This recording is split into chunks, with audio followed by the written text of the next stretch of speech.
Good day everyone, I'm Mark Anthony Capulong from BSIED 2019. I am in front of you to tackle market integration. Market integration is defined by Coles and Wool as a process which refers to the expansion of firms by consolidating additional marketing functions and activities under a single management. Example of this market integration are the establishment of wholesaling facilities by food retailers and the setting up of another plant by a milk processor. Market integration is about building another plant or building another business inside a single management. In each case, there is a concentration of decision making in the hand of single management. There are three types of marketing integration. First is the horizontal integration. Horizontal integration occurs when a firm or agency gains control of other firms or agency, performing similar marketing function at the same level in the marketing sequence. Horizontal integration is like gaining control or having control to another company or your competitor. For example, is the Facebook and Instagram. Now we see Facebook and Instagram connected, or Facebook has the control to Instagram. Then, in this type of integration, some marketing agency combine to form a union with a view to reducing their effective number and the extent of actual competition in the market. For example, again, is the US oil companies. Many small oil refineries are under the US oil companies.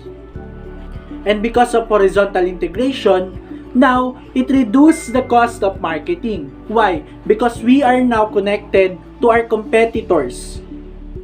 Like we said, horizontal integration is putting or having control to another firm that is same as your marketing or your market. Then also reduce competition possible. Like I said, it reduce competition possible. Next one is the vertical integration. Vertical integration occurs when a firm performs more than one activity in the sequence of the marketing process. It is a linking together of two or more functions in the marketing process within a single firm or under a single ownership. This type of integration makes it possible to exercise control over both quality and quantity of the product from the beginning of the production process until the product is ready for the customer. Also, it reduces the number of middlemen in the marketing channel. One example of vertical integration is a meat industry. Meat industry buys all the functioning plants needed for running this meat industry. First is a farm or having the cattle, then the slaughterhouse. Next is the refrigerated railroad cars. Next is the cooled warehouse. Then meat packing plants. Next is the delivery wagons or delivery. Then lastly is the meat industry. So as we can see, in vertical integration, a company buys other firms or other businesses so that they can perform their own business. The third type of marketing integration is the conglomeration. Conglomeration is the combination of agencies or activities not directly related to each other may or when it operates under a unified management be termed as conglomeration. The best example of conglomeration in the Philippines is the Jollibee Food Corporation. Jollibee Food Corporation conglomerate with Greenwich, Red Ribbon, and Panda Express. As we can see, Jollibee focuses on the fast food chain. Then the Greenwich focus on pizzas and pastas. Lastly, Red Ribbon focus on cake. That is why they called conglomeration and not horizontal integration. There are two types of degree of integration. First is the ownership integration. This occurs when all the decisions and assets of a firm are completely assumed by another firm. For example, a processing firm which buys a wholesale firm. It's like buying another firm so that you can own it. Next is contact integration. Contact integration involves an agreement between two firms on certain decisions, while each firm retains its separate identities. For example, is tie-up of dal mill with Pulse traders for supply of pulse grains. Contact integration differs from ownership integration because ownership integration it's like owning another company, while contract integration is like having contract or agreement to another firm. What are the reasons for marketing integration? First, it fosters competition because it's like having tied up or contract to another company or your competitor. Also, it improves security of supplies. It also provides better signal for optimal generation and consumption decisions. That's all for marketing integration. Hope you learned something.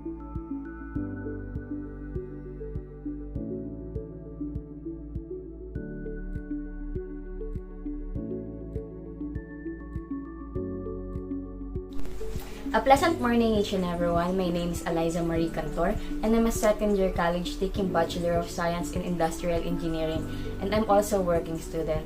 For today, I will be discussing about economy and economic state.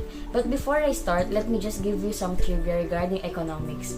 Did you know that Mr. Adam Smith is the father of economics and also known as the father of capitalism? He is just the Scottish economist, a philosopher, a moral philosopher, and a pioneer of political economy, and he is also the key figure during the Scottish Enlightenment.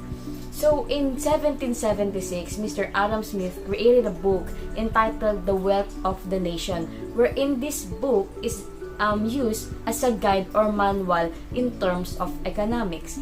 And now, let's define what is economy. Economy is composed of people. It is social institution that organizes the production, consumption, and trades of goods in the society. If we will further elaborate, economy is a system whereby goods are being produced and exchanged globally. So without a viable economy, a state will collapse. Imagine a state or a country without economy, how will it grow? How will it continue, right? So that's how economy works and how it is important. So now let's define goods and services. Goods, it is the product thing that we receive, like for example the foods, the shelter, the clothes that we wear. That is an example of goods. And on the other hand, the services, this is the things done by people. Just like me as a call center agent, I'm providing services to our customer by assisting them through their queries and problems like that. That's what a service is. So now let's proceed to our next topic, which is the economic state. Now let's proceed to the first type of economic state, which is the capitalist economy. Capitalist economy refers to the economy that works on the principle of free market mechanism. Free market mechanism is where businesses and individuals have their own freedom to pursue their own economic interest. Buying and selling of goods and services in the competitive market naturally determines the fair price of goods and services. Also, capitalist economy is termed as a laissez-faire system. Laissez-faire system, it is a French word, means allowed to do. It is a policy of minimum governmental interference in the economic affair of individuals in the society. The main function of the government in capitalist economy is very limited, as what Mr. Adam Smith defined the function of the government. It is where to maintain the law, order of the country, make the national defense stronger and also in the production of the money supply. So that's how the government works in an economy as per Mr. Adam Smith. In capitalist economy, the government acts as a regulatory and complementary body. In socialist economy, the government plays a comprehensive role in all aspects or in all activities of economics, such as production, distribution, and consumption in a nation. In socialist economy, not only the ownership of private property or sectors is allowed in a limited amount, but also the concept of free market mechanism is being eliminated. So in socialist economy, the government really plays the biggest role in this kind of economy, like in contradiction of the capitalist economy, wherein the government plays a very limited role. The private ownership of resources in socialist economy is changed by the state ownership. In addition, in a socialist economy, the government plans and regulates all the economic activities centrally at a state level. Moreover, the decisions related to production, allocation of resources, employment, pricing, and consumption are completely dependent on the government or its central planning authority. In a socialist economy, individuals' decisions are totally dependent on the limit decided by the government. For example, in capitalist economy, the main force of motivation is the private profit, whereas on the social economy, the encouraging factor is the social welfare. The socialist way of managing an economy facilitates the elimination of various evil activities of the capitalist economy, such as the labor exploitation, unemployment, and inequality in the society. This is only the classical view of the socialist economy. However, over the period of time, the scope of socialist economy has also been reduced due to various reasons, such as prohibitions of profits from private ventures, inadequate utilizations of resources, and restrictions on economic development, as noted by the Union of Soviet Socialist Republic. Now let's proceed to the mixed economy. Mixed economy refers to an economy that comprises the features of both socialist and the capitalist economy. This implies the working of a mixed economy is based on the principle of the free market mechanism and centrally planned economic system. In a mixed economy, the private sector is encouraged to work on the principle of free market mechanism under a political and economic policy outlined by the government. On the other hand, the public sector is in a mixed economy is involved in the growth and development of public utilities, which is based on the principle of socialist economy. In a mixed economy, the public sector comprises certain industries, businesses, and activities that are completely owned, managed, and operated by the government. Moreover, in a mixed economy, certain laws have been enacted by the government to restrict the entry of private entrepreneurs in industries reserved for public sectors. In free market mechanism economy, the public sector is responsible to maintain law and order in the country, make national defense stronger, and regulate money supply. On the other hand, the public sector in mixed economy is involved almost all economic activities such as production, distribution, and consumption. For example, the public sector of an economy such as India is based on the socialist pattern of society. So that would be all in the economy and economic state. I hope you learned something about my report, and have a great day.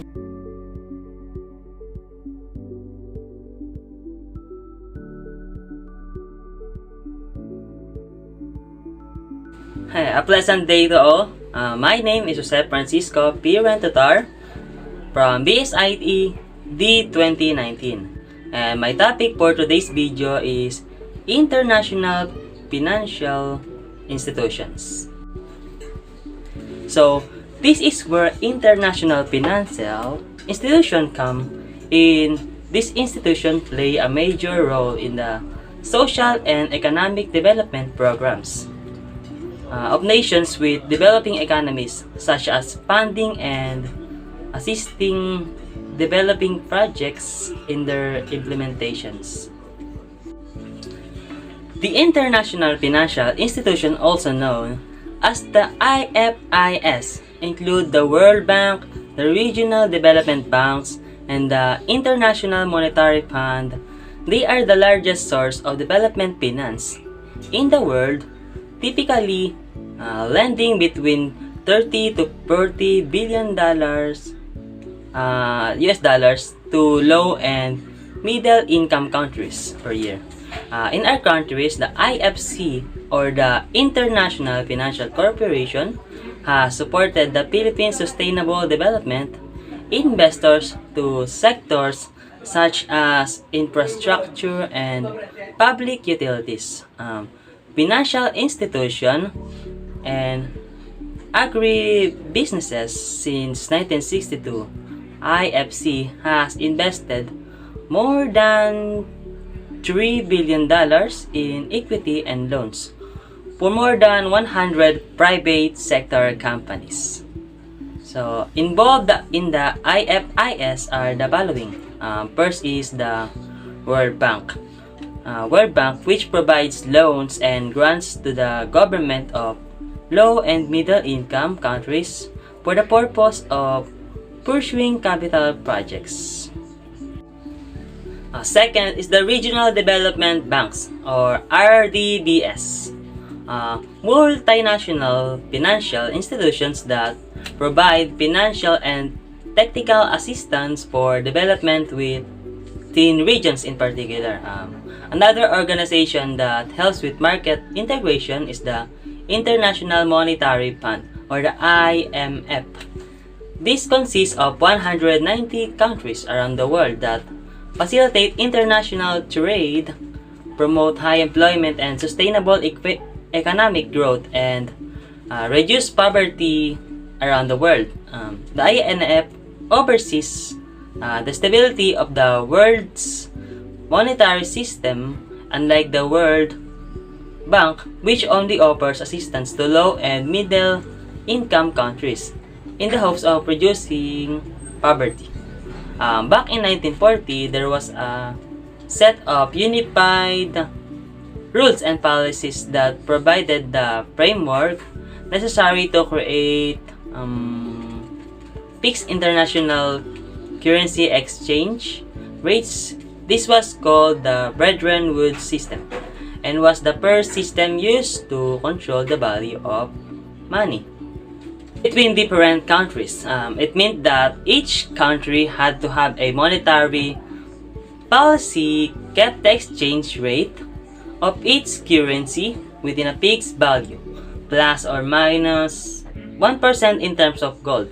However, this system did not last as there was a domestic inflation in the United States.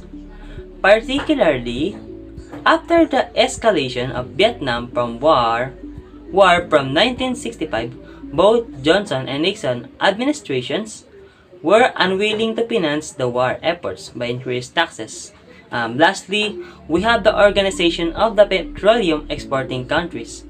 This is a permanent intergovernmental organization created at the Baghdad Conference on September 10 to 14, 1960 by Iran, Iraq, Kuwait, Saudi Arabia, and Venezuela.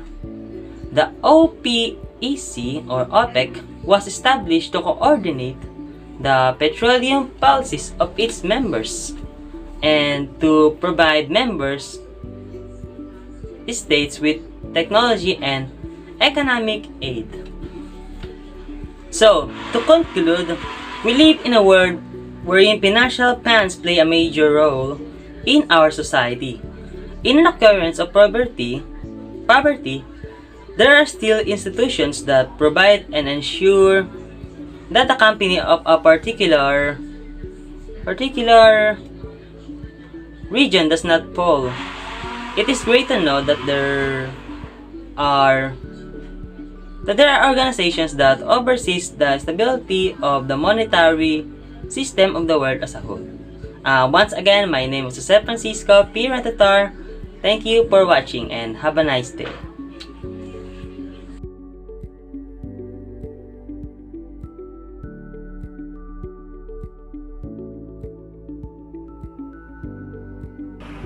Good day, I'm Mark Demberly Bazar from BSIE League 2019, and I'm here to discuss about the history of global market integration. So let's get started. After the World War II, the industries all over the world have collapsed. So during this time, people saw an opportunity in international market integration, and it is when the rise of global economy started.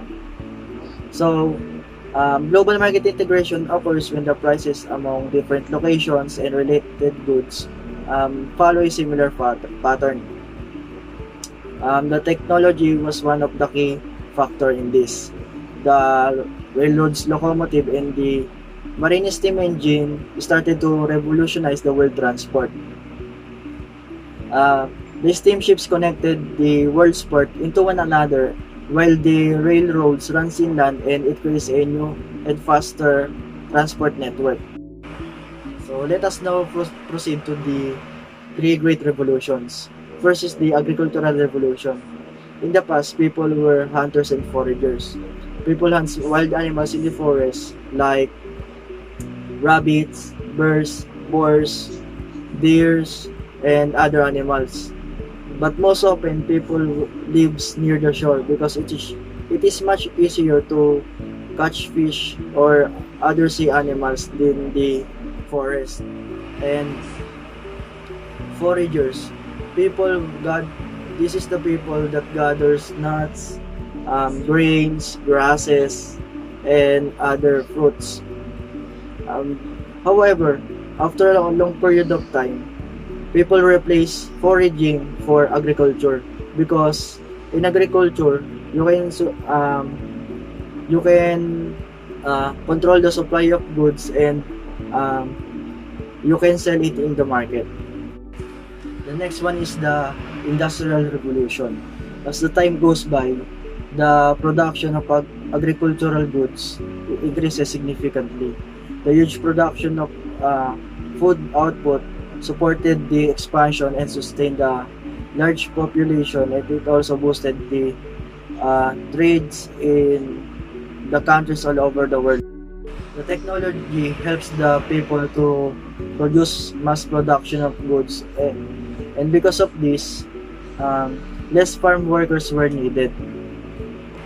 So in this revolution, metals and richer fuels also contributed in industrialization because it is used to produce steam engines that used in transporting and also in factories. So new system engines use coal and iron as their fuel. It allows the goods to send over long distance location. The technology helps the people to produce good quality and high quantity of products. It also makes our life easier, and it also helps us to send products in other countries, or we can import also the products all over the. Oh, last is the information revolution. It is a period of change that is significant to our lives. Computer technology seems to ensure that this revolution will touch the lives of people. Computers are unique machines that helps people to expand their knowledge and increase their brain power. Right now, 20th century, it is much easier now to communicate with other people. We can now make deals with other countries, transaction with government, in terms of our businesses, school works, connects to our friend or fellow students, and to communicate with our relatives. People now can easily share their information all over the world because we have now internet that connects people with each other. So information revolution improves the way we are living, and it also improves the performance of environmental. So the information revolution led us to the age of the internet, where the optical communication networks plays a key role in delivering massive amounts of data. So network growth will only be accelerated by improvements in integrated circuits. So today we have now artificial intelligence that most the machine have right now, like in our gadgets. The most high-tech technology right now are the robots. That is because of the people that conduct research and innovate new ideas to create new inventions and to ensure that the future will be much better for the people. So this is all my topic. I hope you understand well, and I hope you learn a lot.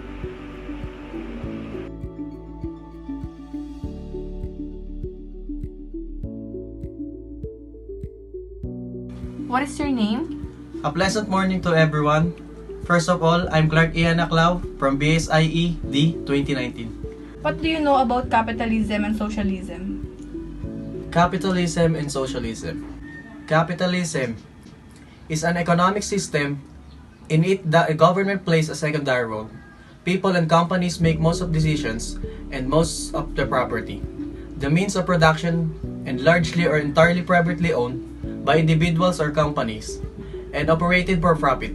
An economic and political system in which a country, trade, industry are controlled by private owners for profit rather than by the state. Still, here are some of the most fervently capitalist countries in the world today: the United States of America, Canada, Chile, Germany, the United Kingdom, Japan, South Korea, and Bangladesh. And now, let's tackle about socialism. Socialism is a political and economic theory of social organization that advocates that the means of production, distribution, and exchange should be owned or regulated by the community as a whole. Socialism is an economic system where the ways of making money, factories, offices, etc. are owned by a society as a whole, meaning the value made belongs to everyone in that society instead of a group of private owners. People who agree with this type of system are called socialists, a political and economic theory of social organization which advocates that the means of production, distribution, and exchange should be owned or regulated by the community as a whole. Below, you will see some of the most socialist nations in the world today: China, Denmark, Finland, Netherlands, Canada, Sweden, Norway, and Ireland.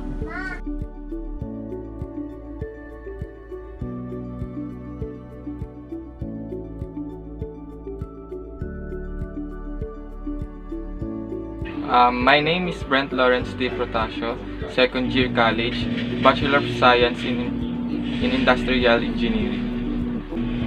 My topic is all about global corporation. Global corporation is also known as multinational corporation. Multinational corporation is present in several countries which improves companies' abilities to maintain market shares and earn higher profits. Global corporation has diffusion. Diffusion are ideas and practices spread from where they are well known to place where they are all new and not observed. Technology has exponentially increased the spread of diffusion. So your topic is all about global corporation. For you, what are the opportunities and challenges of your topic? Opportunities of global corporation. As gross domestic product growth migrates from mature economies such as US and EU member states.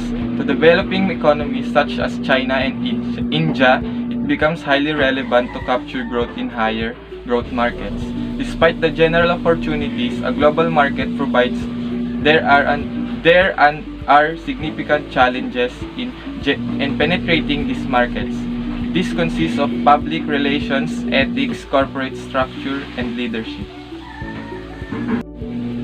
First is public relation. Public image and branding are critical components at most businesses. Next is ethics, probably the most substantial of the challenges faced by multinational corporations. Ethics have historically played a dramatic role in the success or failure of global players. Next is organizational structure, another significant hurdle in the ability to efficiently and effectively incorporate new regions within the value chain and corporate structure. Last is leadership. The final factor worth noting is attaining effective leaders with the appropriate knowledge have to approach a given geographic market. So, for the last question, what is the positive effect of the global corporation? Positive effects of global corporation is better allocation of resources, lower prices for products, more employment worldwide, higher product output. Thank you, Brent Lawrence Protasio, for accommodating my questions. Thank you for your time and effort.